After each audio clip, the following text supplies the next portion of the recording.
Кеңшілігімді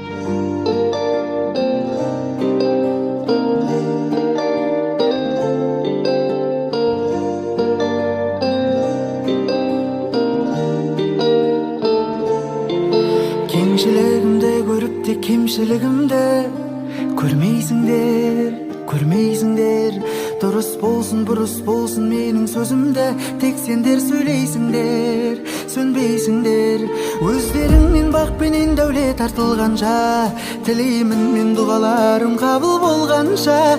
Құдайым менің кеудемнен жанымды алғанша, барымды алғанша, соңғы демім қалғанша.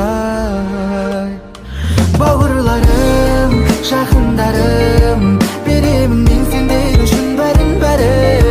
Бауырларым, тамырларым, сыйысыңдар маған берген бір алланың. Бауырларым, жақындарым,